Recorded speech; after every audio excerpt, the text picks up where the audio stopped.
talking about the national song of Vande Mataram, written by Bankim Chandra Chatterjee, and it was eventually incorporated into his book called the Anand Math. Okay, so it is the 150th year of the initiation of the song Vande Mataram, and our government believes that the song did not get its due importance in the larger context of the national movement. So, if you ever get a question on why some cultural symbols are important for our present day, it stands as a testimony of the values that Indian national movement stood for. Okay, if you want to write down, you can write this down. It is also posted on the Telegram channel. You can read it. It stands as a testimonial for the shared values of our national movement. So when this shared values manifest in political mobilization, they create a political movement. In simple words, I'll give you the example of how it happened in the context of the Swadeshi movement, in the context of the partition of Bengal. You must have read about this event in modern India, right? At that point of time, this became a major,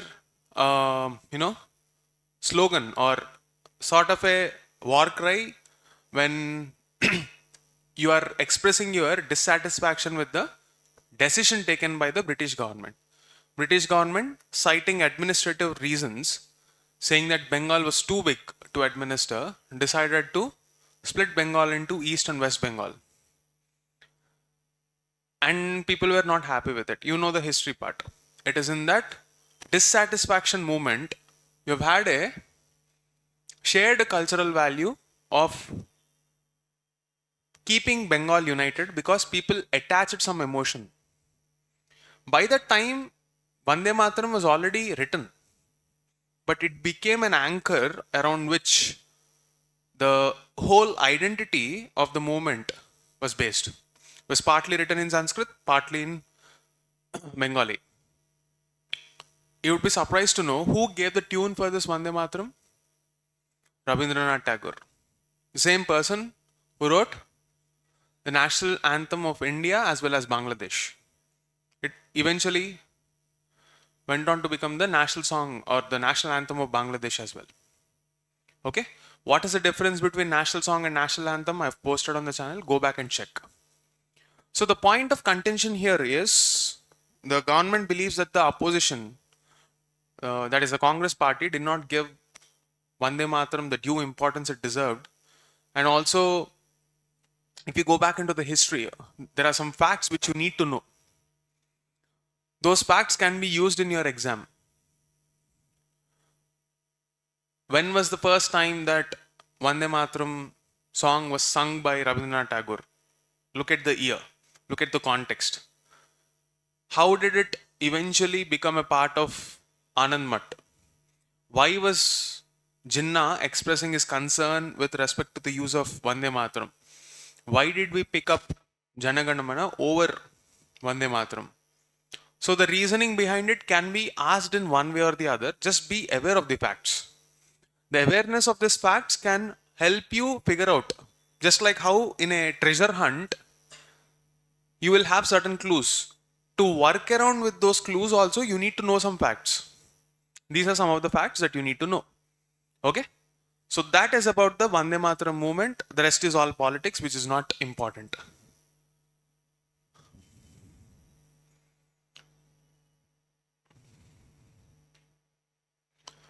You also have the HEMA committee report and the subsequent judgment, but we will discuss all of those issues together in women's issues as a single point when we are discussing the prelims current affairs part.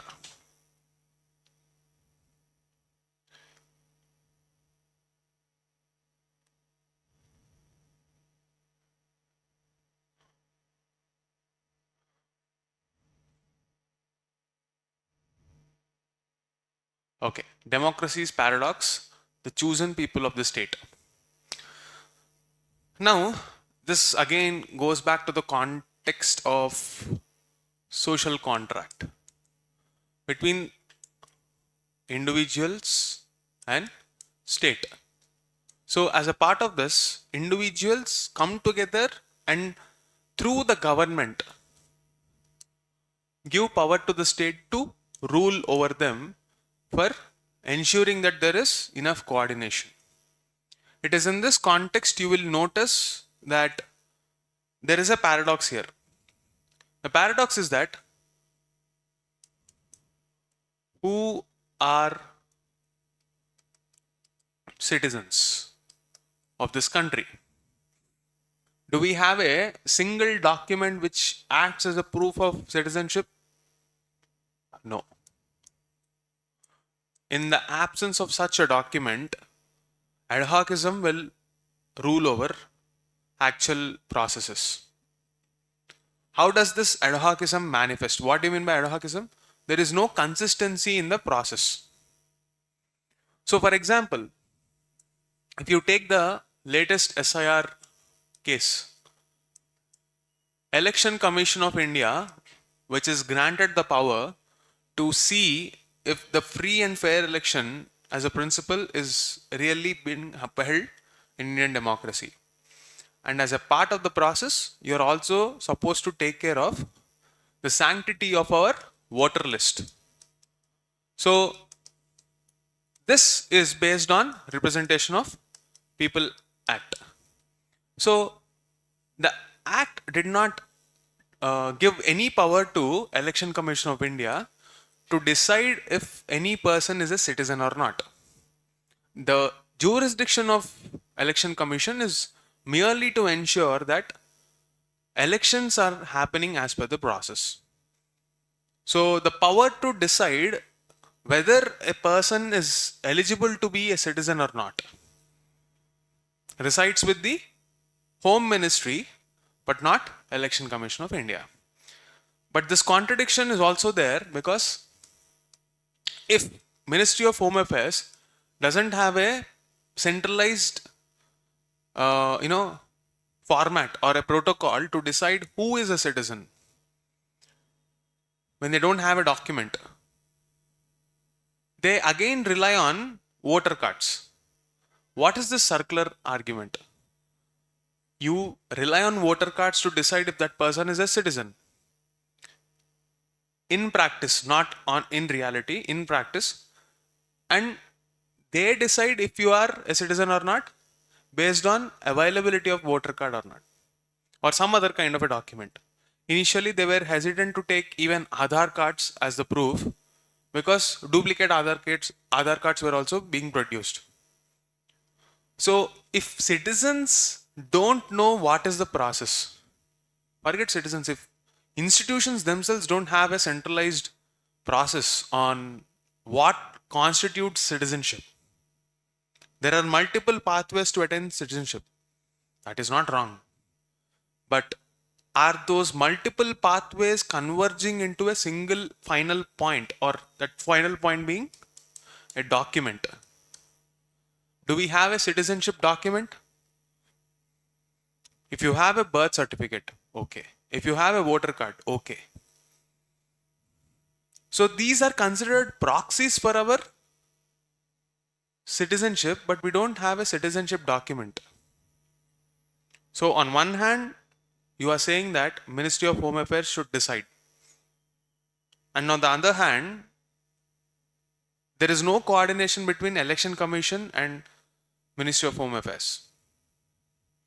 At least while creating that census database, we should try to create a centralized database by unifying all these multiple records, weed out the duplicate records, and ensure a real-time update is done. You might say it is a dangerous precedent because privacy will be centralized. I mean, anybody at the central level who is having access to this database can manipulate your privacy.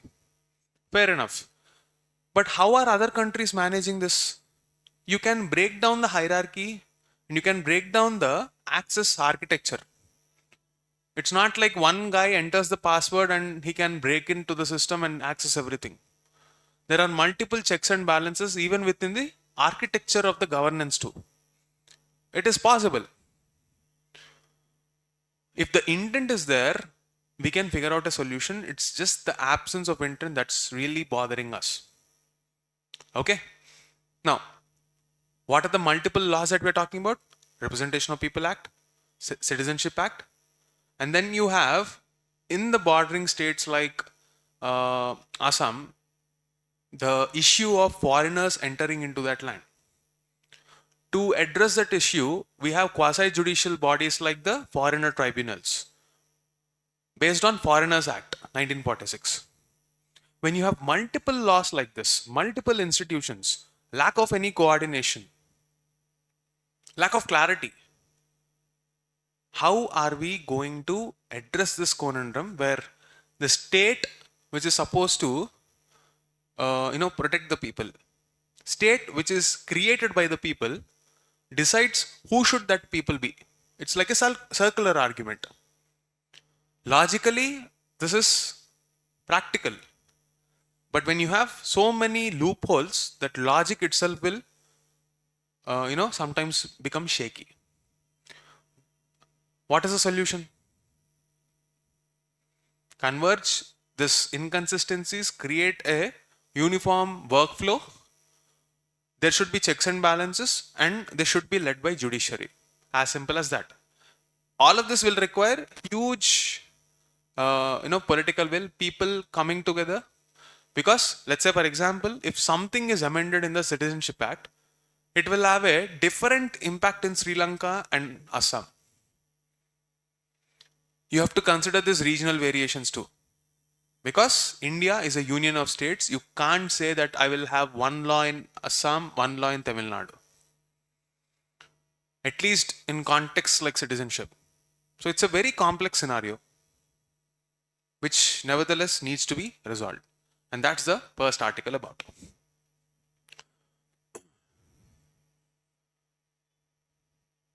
Nothing really important in this. The second important article for the day, actually two articles, again from prelim standpoint. One is about neurotechnology and the other one is India Post Dhruva framework, which is supposed to be the new entrant into our digital public infrastructure. So this theme, digital public infrastructure, is a very, very important one. What all will come under DPI? Digital public infrastructure. You have your UPI, you have your agri stack, the whole India architecture, India enterprise architecture. Okay. Then you have, yeah, everything is a part of that identification mechanisms. Even the entire Digital India program, the 9 pillars of that Digital India program. Okay, so what is the need for emphasizing on DPI? See, the major problem of governance in India is the silos based approach and middlemen, that is, the lower level administration resorting to corruption. Both these problems are supposed to be solved through e-governance, where, for example, take the case of IRS IT. In that, you have faceless assessment. So one is corruption, two, it is ease of transacting with the government or making governance services accessible to people. You require infrastructure for this. So this digital public infrastructure is the third dimension. Hard infrastructure, soft infrastructure, digital infrastructure. What do you mean by soft infrastructure? Our social capital. Anything that has got to do with trust and human capital. Our values, our education, our healthcare, whatever human beings inherent value needs, whatever is needed for enhancing the quality of life, that constitutes the soft infrastructure. What is the hard infrastructure? The physical infrastructure. Railways, roadways, all the means of transport, waterways, airways. Apart from this, you also have the sectoral division. Say for example, agriculture sector requires warehousing, industrial sector requires multimodal transport networks, urbanization requires transit-oriented development. So there are multiple ways in which you can classify infrastructure, okay, depending on the purpose. When it comes to digital infrastructure, it is nothing but the necessary technology and the hardware packaged together to give the public services. So digital public infrastructure refers to the hardware and the software packaged together, led by the government for the public services. Very important theme, okay, both at the prelims level and the mains level.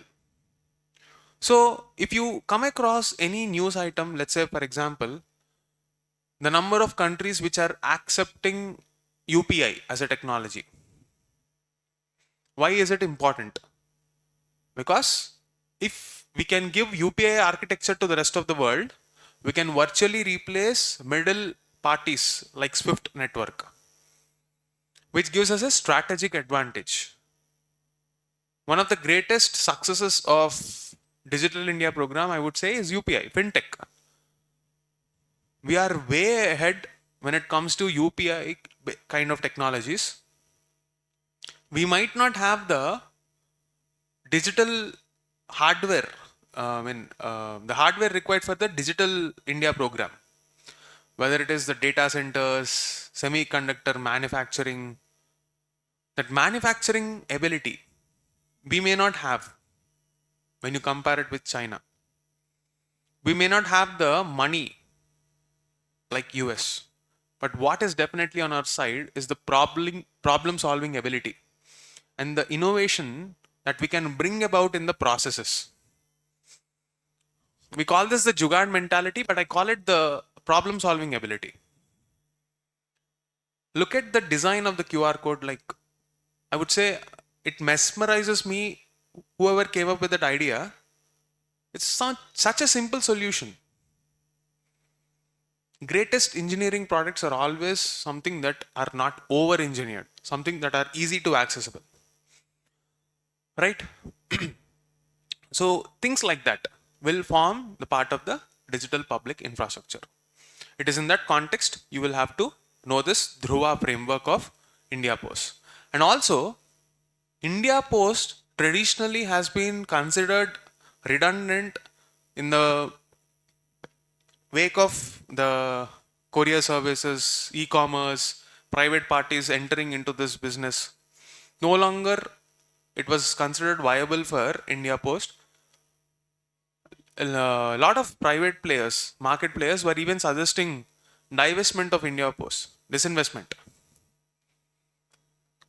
That would have been a very bad idea, because we would have lost, we as in the government would have lost a strategic advantage.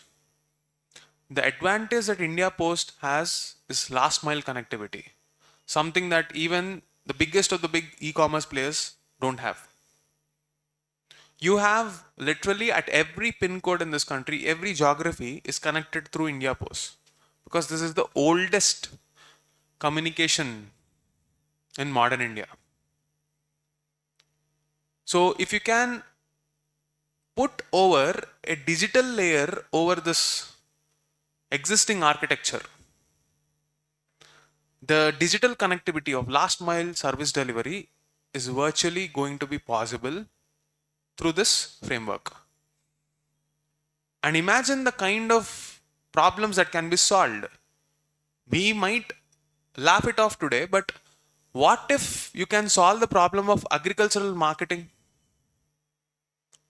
Let's say, for example, I've been having a conversation with one of our students. 60 kilometers away from the main market yard, they have the farm. And they will have to incur a cost. to take the produce from the farm to the market area, and again it is sold at a very low cost sometimes, because if the entire market area is selling the same kind of a produce. See, I'm telling this like a story because this is extremely important. The problem solving ability and your ability to think in real time in the exam hall comes with awareness of the problems like this. Only when you understand the problem, the backstory, you will make sense of these words. Otherwise, you'll just by heart them and try to search for jugaad techniques. Don't do that. So visualize a problem where the 60 kilometers away there is a farm, and you are not able to find a tractor or any transportation mechanism to take this produce from the farm to the market yard. What if you can open your phone, call a tractor like a Uber to your location? It's possible. This is something called the custom hiring center. What if that custom hiring center is held by a platform like India Post? Why not? Let's say I will reimagine India Post as a parking lot with all this tractors. The same office can also be the logistics head department. I would say we should reimagine our India Post as the regional logistic hub. You always talk about the hub and spoke model, if you remember, right? What if this India Post office can actually become a nodal center for extension services, a nodal center for your custom hiring center, that is the tractors that you require for either mechanization or taking the produce from the farm to the market. What if you can have insurance agents sitting at the same office trying to sell agricultural insurance? So why not reimagine the post office as an economic hub, a hub that delivers the logistics to the last mile, and give every facility to the people residing in that area, and put it over a digital layer where you can, through a single app, select a pin code and have everything that you need in that location. It will not only deepen our markets, it will also be environmentally sustainable for us in the long run. Because the unsustainable migration that you see now is not going to help us. What if you can have that post office itself as a center around which real estate development happens? Just like how in Hyderabad like places, one software center will create a hub of economies there. That agglomeration economies can be possible just by this one small reimagination. All it requires is a political will. I'm just opening up the possibilities when I was sitting and thinking and also reading up some stuff. You can imagine now how many possibilities are there. And it's just the beginning. All it requires is reimagination. You don't have to just discard the strength that you have as a weakness. This is the mistake that we all do. What does not change? Always ask this question. What does not change ever for India Post? Their last mile service ability. And it is because of this reason, this is going to be an extremely important news article. Okay? So, we will read about this digital hub for reference and unique virtual address. What does Dhruva stand for? Digital hub for reference and unique virtual address. Let's read line by line the context here because it can be asked in prelims. When you are reading this article, I will also show how UPSC designs questions. Okay. Now, let's read this. But before we read this article, I slightly want to deviate and tell you about the 7 kinds of mistakes that UPSC wants us to make when they design the questions. When you are aware of that questions design, when you are reading this information, you will be much more alert. Okay? Okay. Now let's go to that. Yesterday, when I was talking about the kind of reasoning you need to have, I was telling that why you should stop taking blind guesses. And then I told you that there are roughly, in my observation, 7 kinds of statements which UPSC wants you to make a mistake upon. And again, this is just a possibility that we explored from the previous year questions. And it is not a sign that it will repeat it again. It's very probable because if it is changing for you, it will change for everyone else. You will go by the same logic. You are not going to change the logic. Even if it is wrong for you, if someone else is taking a guess, it will be wrong for them also. So, just through this Dhruva framework, how normally people will read it?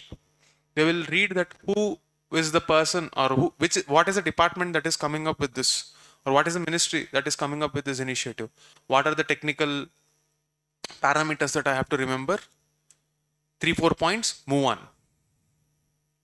But UPSC will ask in the context of the backstory, which requires some understanding and imagination, a contextual elimination. Okay? Now,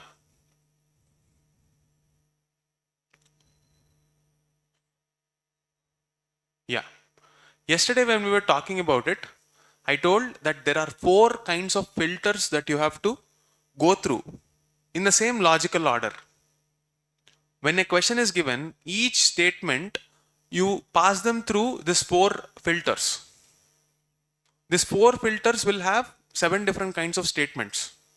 The simple algorithm will make your life easier. For example, logic filter. Here, conceptual understanding is extremely important.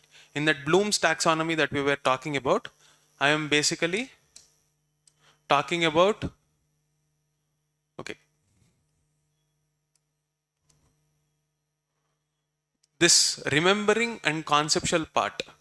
These 2 layers are the basis for your logic. Without these 2, the 25 to 30 questions which everybody talk about will not be possible. You have to understand, you have to remember, but there is a limit to which you have to remember. Okay? So once that step is done, for example, every topic, basic NCERT and standard textbooks are over. Then you will pass the question through the first filter. Is it illogical? Whether it is logical or illogical depends on how clearly you know the concept. So if it is illogical, eliminate that statement first. Okay? Then the second kind of statements are, whatever is considered to be the cause will be presented as an effect. They will reverse. For example, assertion reasoning questions are there. This is the assertion, this is the reason. Okay? So they will either change the reason or they will change the assertion and give a correct reason, but assertion will be wrong. So this is the second kind of a statement which you have to eliminate. Both these kind of statements are based on your logic. Then vocabulary. Extreme worded statements, as you are all aware of. Again, this vocabulary is dependent on the concept of logic only. Why are extreme worded statements wrong? Because extreme worded statements will make this statement illogical again. Okay? Logic is the first anchor on which you will clear prelims. Rest everything, you have to bring them in the domain of logic. Clear? Third one, I will change the ministry. Okay? For example, an initiative by Department of Post, I will make it telecom. I will change it. so that it feels, okay, this might be possible, but in reality it is not. This is how UPSC will change that ministries and make it illogical. Next up is constitution. I will change the words in the constitution and confuse you. That is the third layer, identity. Finally, data. UPSC doesn't expect you to generally remember numbers, except when we are talking about constitutional articles. So if you are still confused with Article 19, 21 and 14, go back to step number 1. Clear? So when a question is passed through these filters, you will clear the exam easily. Now, let's use this awareness on this article. The Department of Post in May proposed a framework, Dhruva, which would allow for standardization and sharing of physical addresses through labels that resemble email address. So there is a fact, there is a concept. What is the concept here? The concept of Dhruva, which is a unique virtual address which will look like an email ID. Just like how you will have some 12345 @ UPI as a UPI code, which is your phone number @ UPI as your UPI code, even this will have some kind of a digital identifier, which when I give to some person will put me on the Ashok Nagar roadmap. Let's say if I am giving the digital address of Ashok Nagar roadmap will be shown there.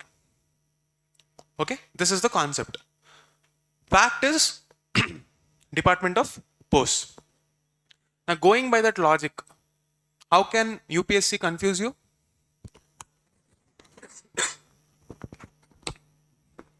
I can change the name of the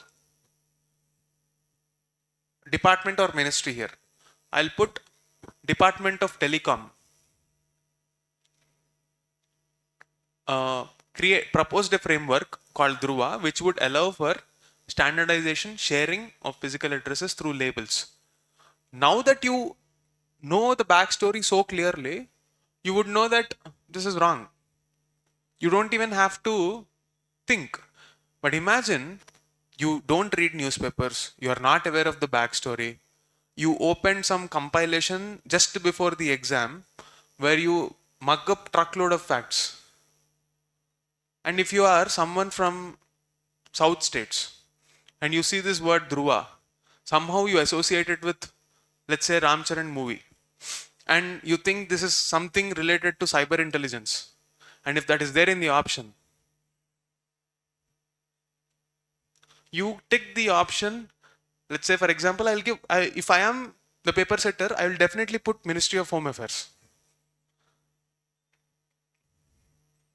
Thanks to Digital India, even dubbed movies are released in North India. Even they might be confused if they didn't change the name of the movie on YouTube. Just giving you a context. Why is it important to read newspapers? Because it tells you the backstory. It gives wings to your imagination of the possible solutions for our existing social problems. Okay? Now, he'll go ahead. The government has put out a draft amendment to the Post Office Act 2023 to enable Dhruva. Why are we giving a legal mandate to this? Do you think UPI has a legal mandate? No. I will not accept UPI then. I will not consider it a legal mandate, or I would consider it illegal.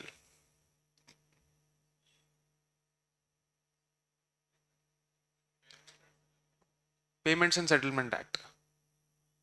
You have to bring that under regulatory framework, some kind of a regulatory framework. Otherwise, it will become the pet project of a corporate entity. Right?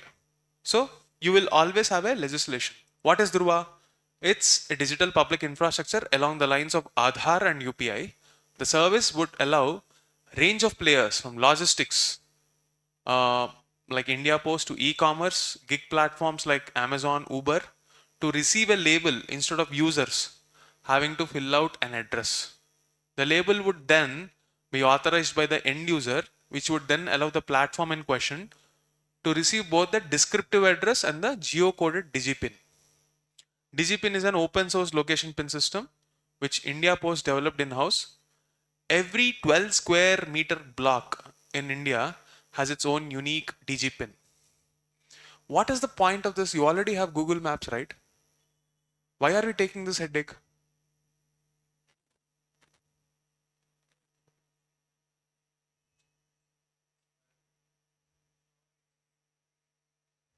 Will Google give you analytics? You have to pay for it. And every company that is making an app and making bulk sales, let's say for example, today I want to create an app, put it on an app store, sell it to thousands of people. After a threshold, I will have to shell out 30% of my revenue, 27% if I'm not wrong. There are no free goods. If there are free goods, you are the commodity.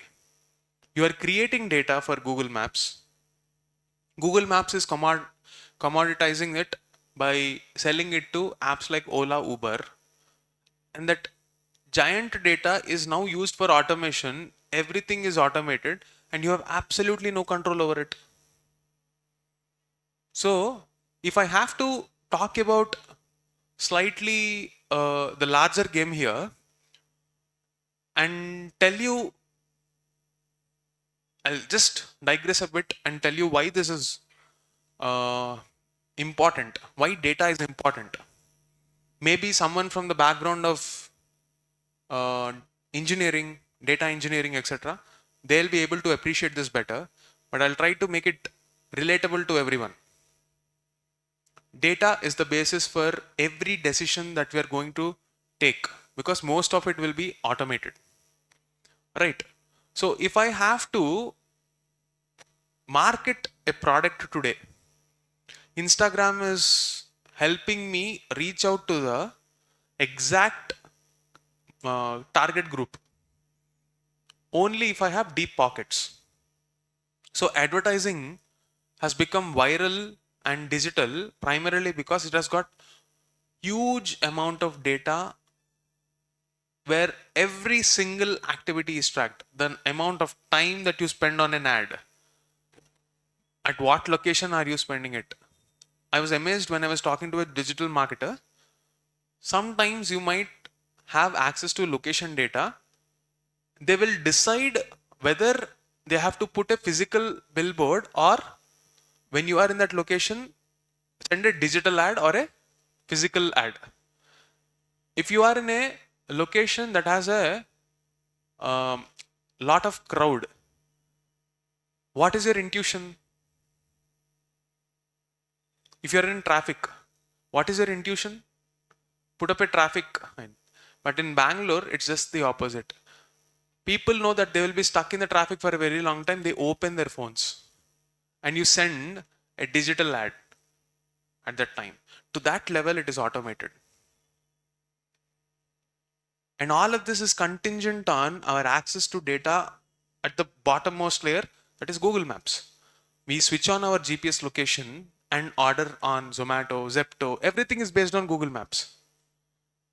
And today, we don't have an architecture that gives open access to this data.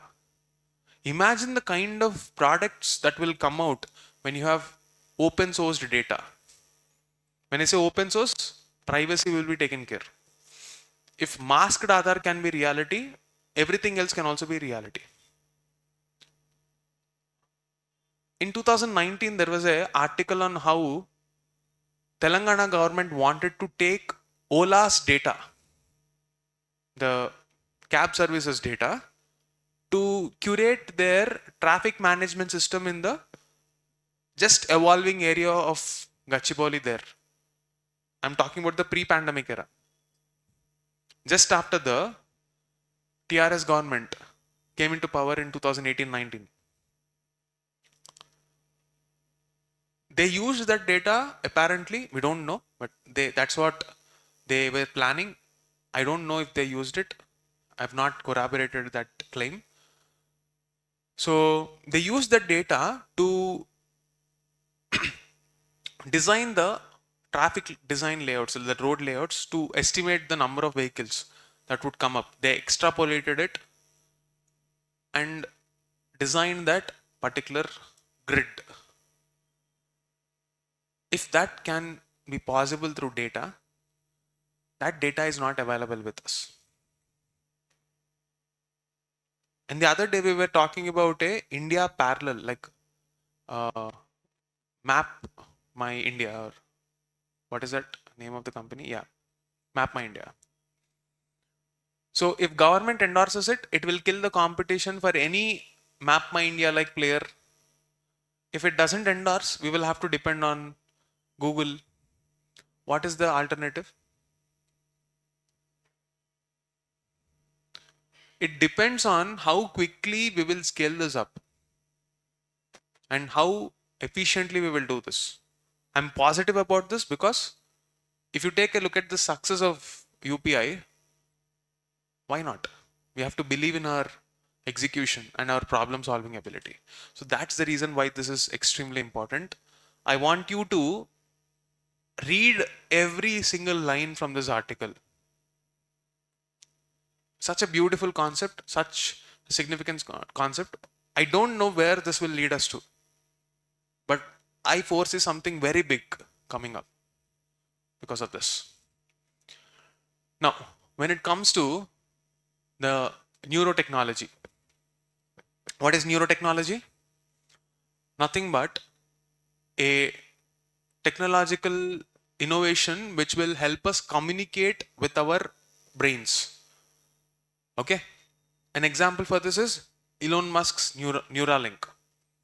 It's the most famous one, but definitely not the only one, because way back in 2013 itself, when Barack Obama was the president of the United States, he held a conference on this neurotechnology and organized an event and initiated something called brain research through advancing innovative neurotechnologies.